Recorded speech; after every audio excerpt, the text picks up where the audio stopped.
kwa wapi? Kama marufuku ya marafiki ya Bwana Ruto.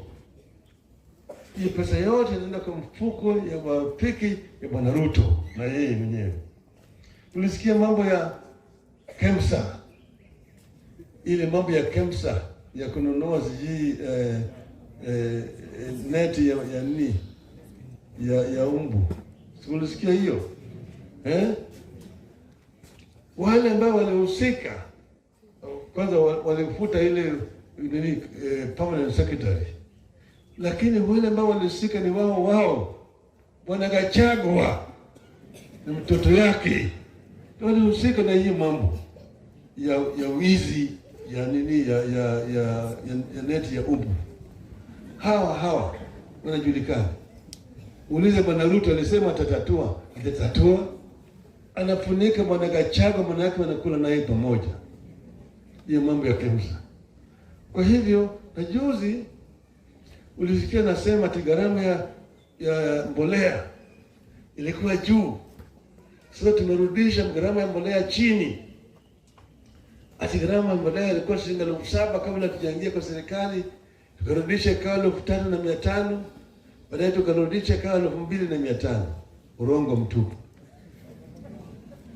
Hiyo mbolea walipewa kwa bure na serikali ya Urusi. Walikuwa kwa bure na serikali ya Urusi tani 35,000.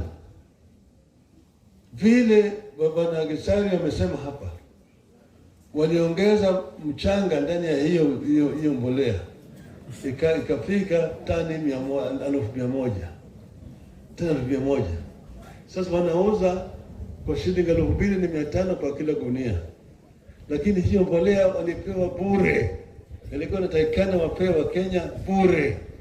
Sio Raila anasema, Rais Putin ya Urusi ndiye alisema wiki jana ati alipatia Kenya mbolea ya bure. Kenya na Malawi anauza hiyo mbolea, nadanganya wa Kenya kwamba amerudisha bei ya mbolea chini.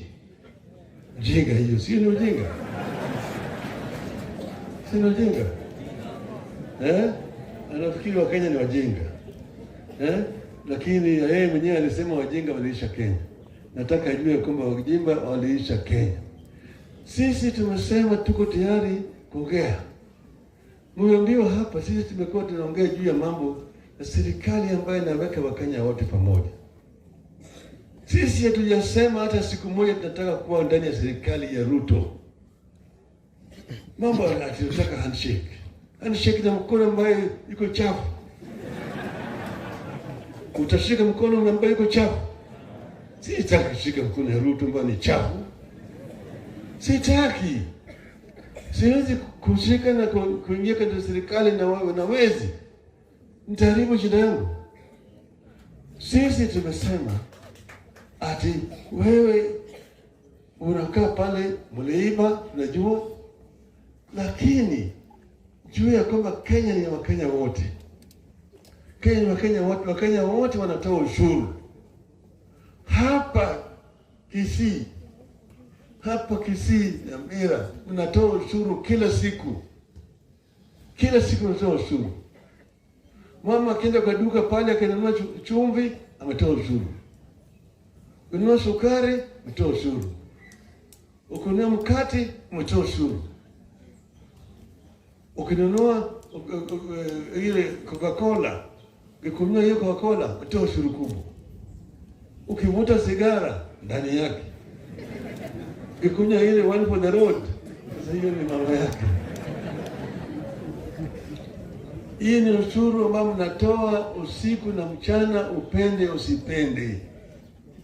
Lakini hiyo ushuru unatozwa ili wafanye wewe nini? Hiyo ushuru unatozwa ili kwanza wakufanya wewe maendeleo.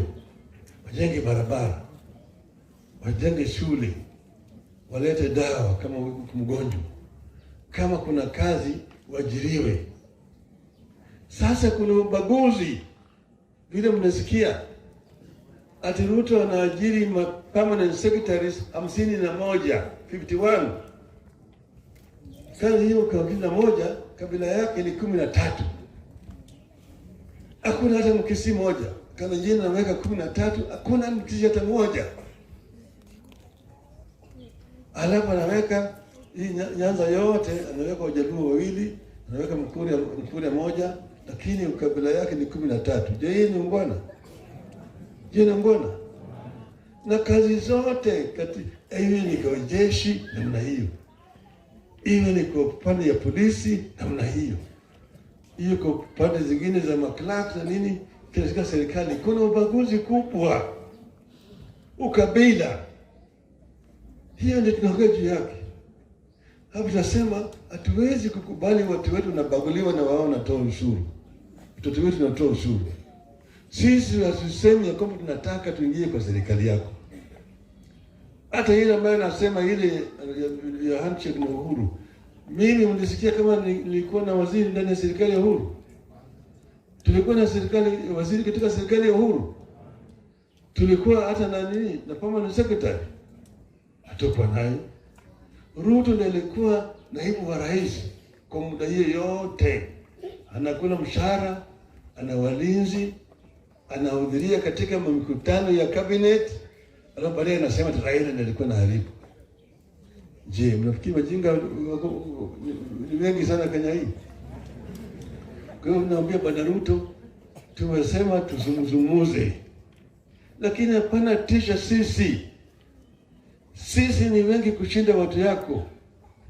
Kwa hivyo wewe hapana tisha sisi. Watu wetu wako tayari kuvumilia ili mazungumzo yaendelee. Lakini ukileta nini fitina, basi Wakenya wako tayari. Sio mko tayari? Sio tayari? Sio tayari? Sisi tunasema hatuwezi kuwa mabosi ya watu milele na milele. Tutaendelea mbele. Sisi naona hiyo. Sisi naona hiyo. Kwa hivyo mimi sasa sitaki kuongea mambo mengi zaidi. Siku ya leo nimekuja kwa mambo ya kushirikiana na nyinyi kwa maombi, alafu kusaidiana kwa kuchangisha pesa kidogo. Mimi niko na lururu yangu nitatoa ili mpate hii maendeleo ya hapa. Sawa sawa? Asanteni sana, Mungu awabariki.